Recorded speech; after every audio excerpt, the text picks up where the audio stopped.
Do better today on Doop by the River. Ladies and gentlemen, we're looking ahead at a midweek showdown, a little bit of a revenge. We're looking at Union versus Charlotte FC.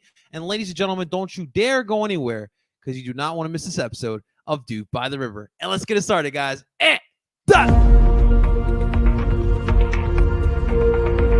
Doop by the River doesn't do anything well. There is not one. I'm sorry. There was no creativity. As a Union fan, I take that all day. Another DP. We need to go get Mario Balotelli. And that is right. Welcome, everyone, to Doop by the River, the show where we follow everything Philadelphia Union. And, of course, we are brought to you by Philly Sports Network. Before we dive into today's episode of Doop by the River, I want to welcome everyone in, whether you're watching live on El Parcero Phillies YouTube channel. Thanks so much for watching. Make sure you guys hit that like button, subscribe for more of your live viewings. Of course, we're live on the Twitter page. Make sure you guys follow on there as well. We're wherever you stream podcasts, we're available there as well. Find us under Doop by the River podcast.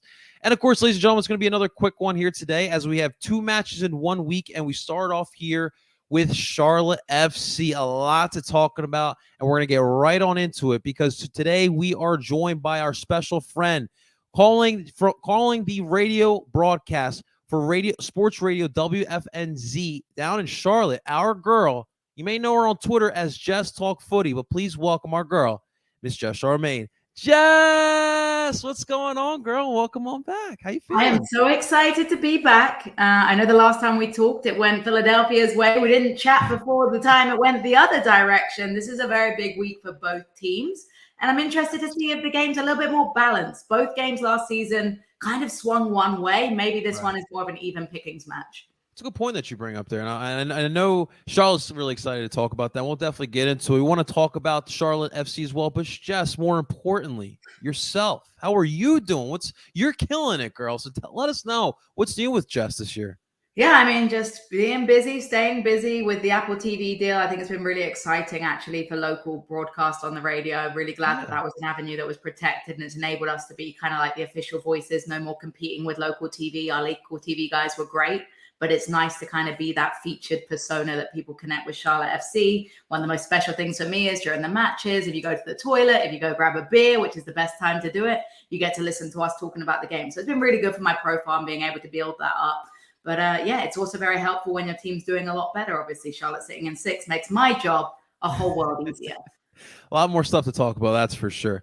But I'm glad you did bring that up because that's one of the things I did want to talk about. Jess, I think you come from a really cool perspective. Obviously, England is the homeland of the sport, right? And here in America, we take entertainment to a whole nother level.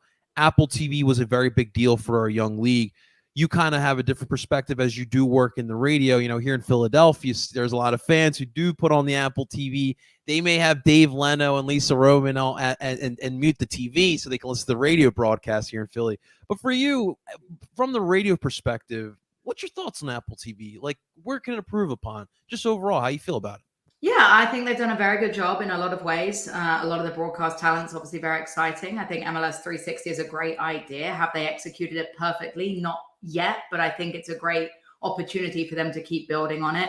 I think the wrap-up show has a lot of potential. It reminds me a little bit of the show that made me fall in love with the game, which was Match of the Day, which is like a roundup show of the Premier League. I kind of wish they would focus on the individual games a little bit more. I think it feels a little bit rushed to me. I get that you've got to get through so many games, but at the same time, it feels like they kind of skip through so many talking points and try and push you towards MLS 360. Whereas if you're working or focusing on one game, you don't get that opportunity to have that deep breakdown. So for me, wrap-up show has a lot of potential, but I would love to see it almost be the extended highlights of the commentators and then have in-studio analysis to follow that bit where they talk about it. To me, it feels a little bit disorganized. So I think it's great ideas, but they've still got to work on the execution. But understandably so, let's be honest, it's very early days, but I think it's been good. The other part I like is knowing that people back home can listen to it. The fact that, or you know, wherever you are in the world, people in Colombia are listening to it, people in England are listening to it. You're growing the game and the respect for the game, which I actually think in flip side is going to help grow the talent that we're able to get. Because if you're a young player in Latin America or you're a young player in Europe, it's going to make a big difference knowing that your family and friends and people that support you can watch your games overseas as well. One thing I did want to ask you, how do you feel kind of like about the matches being a little stagnant? Like, right, you have like 7:30. It's like all the matches are on Saturday. They're all going on. Like, do you think it should be spread a little more? Maybe like a couple Saturday afternoon matches, Saturday Yeah, night. I kind of miss those matinees. There was something kind of special about getting up early and calling those games. I think that all the games being together means that you don't get the same opportunity to do your recruiting as well. I miss being able to drive home from Charlotte on a Sunday and turn on the TV and watch 2 more games, those kind of things. I like the idea for the casual viewer, maybe, that kind of sets up their alarm for 7:30 p.m. on a Saturday to watch soccer, but gearing towards those soccer fanatics, you kind of miss that audience that wants to watch MLS from noon through midnight. You don't have that market anymore. Yeah, it's kind of tough. And that's like why I feel like the NFL and college football are so successful because it's like an all day thing. You can set the time, like the alarm, like you said, just watch it all day through, gamble, hang out with friends, whatever it is, and just all the matches at once. It's just not. It doesn't. I don't think it gives the MLS the product that we all wanted to have. So it's definitely a very interesting point. But Jess, let's talk some Charlotte Football Club. Some of the changes this past offseason. What were some of the big changes from 2022 into 2023? I think we saw a lot of players obviously leave. Daniel Rios is a player that's no longer with Charlotte. I know a lot of Philadelphia fans will be smiling about that one. Honestly, bar the game against you guys, his impact was pretty limited. That was a world-class performance individually from him, but I don't think, bar that memory of that game, too many people were worried about him leaving just because he wasn't able to have a consistent impact. Would be amiss not to briefly touch on Anton Walkes. Obviously, the tragedy of losing Anton Walkes in pre-season affected Charlotte FC greatly, because I don't think there's a Charlotte FC fan who wouldn't say that Anton would have been starting in that back line this season. So I thought the club and the league handled that impeccably. There's not a blueprint on how to handle a tragedy like that, but I thought the club did a very good job of handling that adversity. And now we have that motivation of Anton's memory, obviously, coming into play. So that was obviously a tough time. Yeah, I mean, obviously we all felt that here throughout the league. You know, the MLS community is so small, and when things like that happen, we all do feel that. And we felt it all throughout the league. It was absolutely wild. And it's beautiful to see the love coming in from all directions, tifos, minute silences. Like I said, I think that was a moment where we witnessed the beauty of MLS as well, and the MLS fan base. So my gratitude goes out to everyone that reached out to me as well individually to check on that. So that was very important to me. The people bringing in that I think have made a huge difference. Ashley Westwood, obviously coming in with Premier League experience. He was one of those where a lot of people were questioning it. He's come into the twilight years of his career, was coming off a huge season-ending injury, but has come into MLS and really pulled the strings for Charlotte FC and been that addition in midfield that I think they've needed to. He's got the band, right? Pardon? He's got the captain's band as well. Yes, yeah, which also, he got given the captain's armband. Not many people walk into a club and instantly get given the armband, but I think that shows his experience and just his leadership. I love watching him on the field. He's a player that has the composure you need in this league when you're dealing with terrible officiating and those kind of things. Say that again. Speaking of composure, Enzo Capetti, the big Argentine signing that we brought in, designated player, our third DP, along with Kamil Jozwiak and Karas Federski. He has been the most divisive player in the Charlotte FC history, I think. You have to take him with a grain of salt. He's a passionate guy. We love South American soccer. You know, I think we both have a respect for what South American soccer brings to the table. Some people maybe don't quite relate to that passion that turns into a little bit of frustration. Wears his heart on his sleeve. I think he has got 5 yellow cards already, probably 4 of those for dissent. So that tells you a lot about Enzo Capetti. I don't think we've seen the best of Enzo right now. Unfortunately, when you're a DP, a lot of people expect you to have goals straight away. And I understand that when you've got a price tag on you. I think he's the clear example of one of those players that needs to warm up to the league, though. Hey, it always happens. You'd be surprised. It always does happen here. I'm really intrigued by Christian Latanzio, your manager. Obviously, the interim tag gets removed. You go from Angel to Latanzio. You know, what are some of the adjustments he has to make as now the full-time manager? Yeah, I think it's so funny, right? No one would be a coach by choice when you look at how 1 minute you're a hero and 1 minute you're a villain. I think that a lot of people early on when we started the season were down 0-3 early on, pulling for his head right away. And now we're sitting in 6th and we're seeing the progress and we're seeing the development. We've always known he's a fantastic people person. He's always spoken about how he wants to nurture the players and help grow them. But at the same time, now as the head coach, you've got to be a bit more than that, right? You can't just be the guy that puts his arm around the shoulders of the players. You've got to be the guy that's also holding them accountable, that's bringing the most to their level, that's having to adjust tactically. Lattanzio Ball, stereotypically, wanted to be that possession-based soccer and wanted to be building out the back. We had a lot of self-inflicting goals early on in the season from trying that. I think we were almost forcing it a little bit too much in recent games. We've seen a bit of an adjustment where we still want to play out the back, but there's more of a willingness and more of an empowerment in the players to go direct when necessary. And I think that's been one of Lattanzio's biggest growing points. Earlier on, maybe as an interim, and earlier on, maybe in the season, it felt like he was a little bit, I use the word stubborn in a loving way, but a little bit like set on how he wanted it to be. But you have to realize that you're not necessarily dealing with a side that every single player is comfortable playing that style of play. So the adjustment, I think, has had a huge role in our success. So I'm glad to see Lattanzio opening his mind a little bit and sort of just adjusting to what MLS throws at you. Oh, it's definitely interesting here. I mean, listen, Jess, you know that Italian football, they're stubborn in their ways. It's kind of hard to steer away from that. Oh, we're not very good defensively, which is a little bit concerning. I thought the stereotype of Italians was parking the bus and being very good defensively. And we have the second worst defense in the entire league. There's a price you have to pay sometimes there. But it's interesting you mentioned about that back line. We'll have to take note of that for Saturday night's matchup here. But kind of you mentioned a little bit of building from the back. Has anything else tactically changed with this club? I would say you're seeing the pinched in fullbacks a lot more consistently, which has a lot of benefits when you have possession, having that extra number forward, but exposes a lot of space when your fullbacks are tucking in consistently. I think that we're playing more of like a 3-1 up top instead of a traditional 4-3-3. So more of one lone striker, which is good, but frustrating for those strikers if they're not getting the service. But I think the one thing we've kept consistently this season is trying to build out of the wings. I think we're looking at one of the highest crossing rates, highest balls into the 18. They want to build wide. Part of me wishes we could add a little bit more route one into our style of play because it's very predictable. It's always get the ball wide, cross it into the box, and that can work. But once it becomes extremely predictable, sides are able to adjust and defend it. Well, luckily for us last Saturday, that route one style worked a couple times against NYCFC. So we'll see how that does affect here against Charlotte for sure. But the wing battle will be interesting. I'm sure you've seen the Olivier Mbaizo, Jess, and Olivier's the one piece that kind of worries us because although he can get up in the attack and create that width, getting back's been the problem. And he's been exploited at times for that. And we'll see how that affects if he does start as well. It's been a rotation to him and Harriel, so we'll see how that may affect the match on Saturday night as well. But let's move on to Daniel Rios here.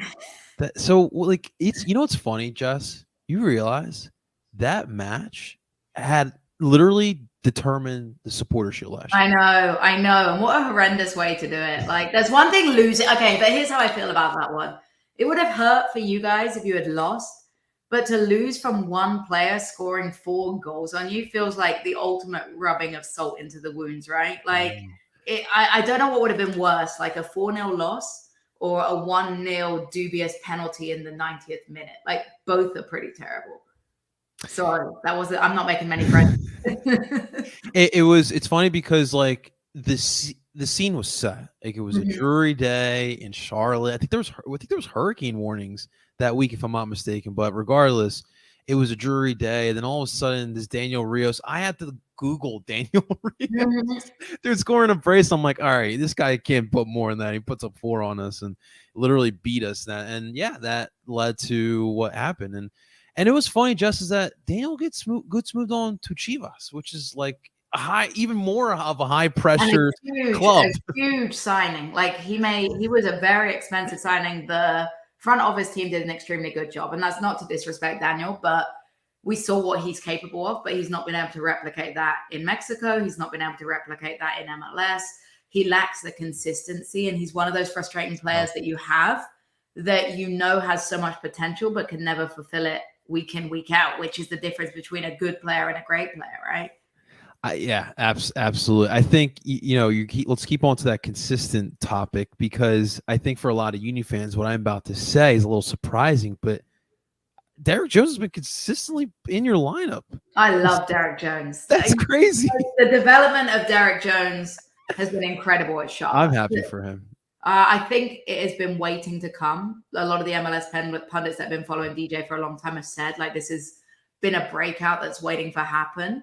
I'm wondering if some of it has to do with just the trust and the faith that Latanzio shows in him, right? I think sometimes players just need to know that they're trusted and given that responsibility to be able to play freely. And when DJ's playing for Charlotte, he has this charisma about him, this cooling personality, this composure, which to me indicates that he understands in himself that he's trusted and valued. And I'm wondering if coaching staff before that kind of saw him as like a half-assed piece of the puzzle that's kind of left on the side. And so he never was able to show that because he wasn't given those consistent minutes. Because I know he's played every position on the field across his time in MLS, but I think he's found his role in the Charlotte midfield. And to me, he's one of the few players in this lineup now that's become undroppable. That's crazy. So for everyone back in Charlotte, just a little fun context for everybody. Derek Jones, homegrown product here in Philly. He got into a gym a little bit. And I think that a big part of Derek's development is maturity. I mean, he was a young kid at the time. And, he still tweeted out some silly things. Like, the boy still acts like a child sometimes. All right. Well, at least he's maturing on the pitch. That's the important part here. But there was a lot of bumping heads. There was rumors of him partying a little bit too much. Those are just rumors. I don't want to speculate too much. But what's funny is that before he left, he was competing in the midfield with none other than Brendan Aarons. And Brandon kind of stole that job away, and the rest is history, right? And Derek Jones got traded shortly after that. And it's funny seeing Derek, bounce from Nashville to now in Charlotte. And I'm just happy to see him stay consistent. Like, that's the important part. Like, everyone thinks, like, yeah, you want to get your homegrown products to be like Brendan Aronson or Mark McKenzie playing in Europe. But no, having guys stay consistently within the league and creating a career, that's important as well. You're just trying to sell it from any aspect you can when it comes to this youth academy that we got going on here. I think it's so important with homegrowns. You just want them to represent your club and your academy well, right? I think you see it in Europe as well, where kids go through the academy and disappear at 18 years old and they're never to be seen again in the seventh tier of English soccer. Like, they're playing in tiny venues in village teams as semi-pros. You don't want that. You want to be able to set your homegrowns up for a professional soccer career. And as long as you've done that, you're doing really well. And I think that's an element that Charlotte's done so well with their MLS Next Pro team. You're seeing is absolutely soaring. Their academy is playing into that. And we're now seeing MLS debuts from team players that are playing in that Crown Legacy side. And it's exciting when we look at teams like Philadelphia. We look at teams that have had that success with the academy. And that's a great blueprint. But it looks like Charlotte FC is getting off to a very good start with that homegrown path. Yeah, no, absolutely. And I'm not sure how familiar you are, but I'm actually glad Charlotte got a team, because for as long as I can remember, North Carolina was always a hotbed for soccer now in America. So it's good that Charlotte can take advantage of their own market, for sure. But let's look at your recent form. 4 wins, 2 losses over the last 6 in MLS play. I'm not bringing up US Open Cup. I'm not doing that to you, Jess. All right. But injuries have been injuries have been a little bit of a factor as well. But what have you noticed from this club in the last 6? Yeah, I think we've been able to display more squad depth. When you see the level of injuries that we've had, I think a lot of people would have bitten your hand off if you'd have said that you would have got that many points and be sitting in 6th, because we've had an ever-rotating door in the back line, and anyone that is a defensive-minded player knows that consistency is very important. We played 3 different goalkeepers already this season. 1 minute we have fit, high level of competition wingers, and then we lose everybody. So to be able to ride that storm has been amazing. I think one of the key players that's come out during this form is Justin Merrim. Who would have expected Justin Merrim at this stage of his career? I think a lot of people laughed when they saw that trade and thought, what's Charlotte doing? But we've seen a renaissance again of Justin Merrim, and he's looking to be more of that Justin Merrim that I witnessed in my Atlanta days. That's what I was going to say. Yeah, I mean, I knew what he had in him from enjoying him as a player in Atlanta. But when you have that many years between then and then, you don't necessarily expect them to come out. But he has been the player that Charlotte FC didn't know they needed. You know what he kind of reminds me of? A little bit like Kai Kamara, in the sense where, a little bit of an MLS journeyman, but you know what you're going to get. And Yeah. it's a good signing. It's good for the dressing room, and he's going to produce as well. And I think that's always a solid signing to get when you can get Miriam on your team. And we needed the MLS experience as well. When you Yeah. look at our side, a lot of young players, a lot of non-MLS players. You've got Harrison Orful, obviously, that people know about from MLS. But other than that, you're lacking a lot of MLS years in the boots. So to have that knowledge of the league is very important as well, because you forget what an anomaly is in terms of MLS when you're coming from other countries. It's just, there's no other league like it. It's special. I love it, but it's different. It's different. It's definitely different. That's for sure. Jess, have you watched the Union over the past couple of matches? I haven't done my digging yet. I have been doing my prep. I cannot believe Gazdag has scored 6 out of 6 penalties this season. How are you getting 6 penalties? I was like pulling the numbers. I need to do my watching of the match, but I've been pulling my numbers. How have you earned 6 penalties? Well, first off, Julian Carranza is Argentinian, so you know that is he selling it? Is he selling it well? Because we yeah, and he can't buy a penalty right now. Listen, don't if you're in the box defending Carranza, don't even look at him. Because the minute you just like slightest bit of just like a whoop, and he's gone the ground. Which, listen, I can I be mad at that? No. Would I not want to see it? Not as much as we do, but we're getting goals and we are winning. It's part of the game, right? Yeah, it is. But even to that, we were struggling in the beginning part of the year to put goals, but their confidence is starting to come about. They destroyed New England, NYCFC. They took dismantled it as well. So summer's getting here. It's getting warmer. When it gets warmer, they seem to always, ever since Jim's been here, they always seem to be playing better in the warm weather. I'm sorry. So we'll see if it can continue against Charlotte. Will it be another one of those Rios matches? Someone out of nowhere just steps up. I don't know. Maybe it's the day Derek Jones starts. Can you imagine? I want him to do it, but then I want him to score a goal and then go right up to Jim and do the Messi, hold the jersey. He would celebrate, right? He's not going to do the Justin Merrim praying hands. He's more of a Joseph Martinez. Yeah. That'd be pretty funny. That would be pretty funny. But let's look at this Charlotte squad Saturday. What could the potential lineup look like for you guys? I think you're obviously going to have Kalina back in goal, who was the goalkeeper ever present last season, apart from at the end of the season where he had a back injury. Defensively, we're looking like we're getting Corujo back, which is going to be huge. The Uruguayan defender that was ever present last season, coming back from an ACL tear. Will they give him the start? Not 100%. He hasn't actually featured in MLS yet. He's just played 60 minutes with our second team. Be great to have him back for the experience. But again, I go back to that ever-changing back line. Do you really want to change it? So we're going to play 4 at the back, whether it's Tuiloma and Malanda. Malanda, a young product, 21 years of age, but has been ever present for us this line. He's had 5 or 6 different centre-back partners this season. So when you're saying these numbers, absolutely wild. It's kind of concerning that we've had to rotate our back line. Derek Jones has played centre-back. Did you know that? Not surprised. So fullbacks, you're looking at Harrison Orful, but I don't know if Orful's going to be ready. He got kind of walked off with his old age, exhausted at the end of the game. So that's a bit of a concern. You've got youngster like Jalen Lindsay that's probably going to play fullback. Nathan Byrne, the Englishman that spent time in Derby. Midfield should be, in my opinion, Derek Jones, Ashley Westwood, and Karol Swiderski, which obviously Swiderski, everyone thought he was an attacker, but he plays best as a number 10, in my opinion, because he's getting the ball. Derek will hold. Ashley Westwood will distribute, and Karol Swiderski will be the playmaker. And then up top, you've got Enzo Copetti coming back in, who is an Argentine that maybe plays a little bit more like your Argentine, likes to go down a little bit too easily. The difference is Enzo Copetti has not made many friends with the officiating crews in MLS. And I think because of the bitching and moaning after the fouls, he's kind of got that reputation of the boy who cried wolf, and now they don't want to give calls against him. But if he earns a penalty, it'll be the first penalty that he's earned all season. So that would be crazy. And then wingers, you've obviously got Justin Merrim. And then I don't think Kamil Jóźwiak's going to be back from injury yet. So you're getting away with that because Jóźwiak was probably one of the most highly criticized DPs in the league about his ability. But now he's starting to come good, got an injury. But you will see a Colombian potentially in Kelvin Vargas. That kid is good, man. Kelvin is so dang good. He's got that saucy Latino flair, like confidence, a little bit of arrogance. I'm a big Kelvin Vargas fan. Real quick, is your husband going crazy over the under 20 World Cup like me? No, not yet. No, he's too busy. He's not following it as much.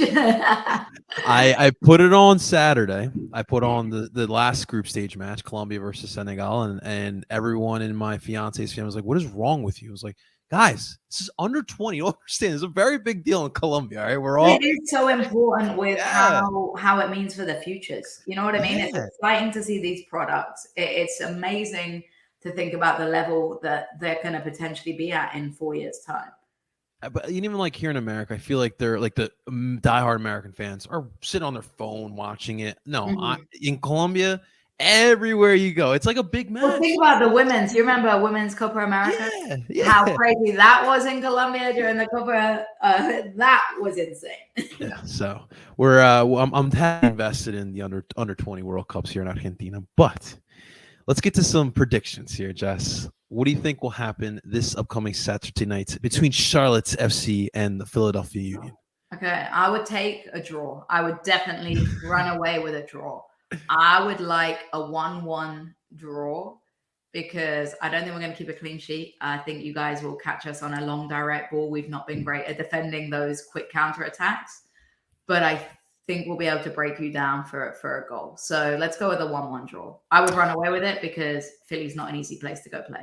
That's for sure. And Your I mean, form is insane. Like you've not lost since April, right? In I MLS. think we did win. We're sorry. I think we did lose one this year. I'm just blanking on which. So many soccer matches this year for the Union. I'm like losing track on every single one of them. Last in April, though, like early April in MLS.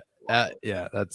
That definitely does sound about right. But no, it should be a lot of fun on Saturday, and anything can happen in this league, but this team is definitely riding high. I'm curious to see if your British mate Jack Elliott has another long ball that gets to Julian Carranza like last Saturday, but it should be fun, Jess. We got to get you up here one of these games. We got to get the booth for Charlotte here too. Oh, don't get me started on that. One day they'll let us go to the games. I'm like, part of the job is meant to be exploring the stadium, you know?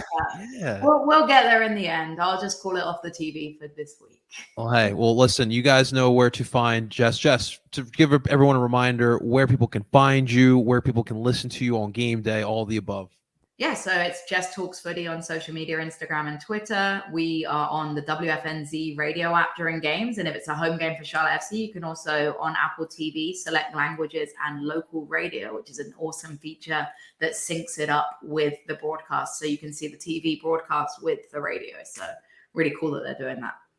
I'm gonna have to try to do that. And you know what? I love Dave. Dave's my man. But listen, Jess is on. All right, I might have to listen to Jess for this broadcast here. All right, I'm just saying, guys. I'm just saying.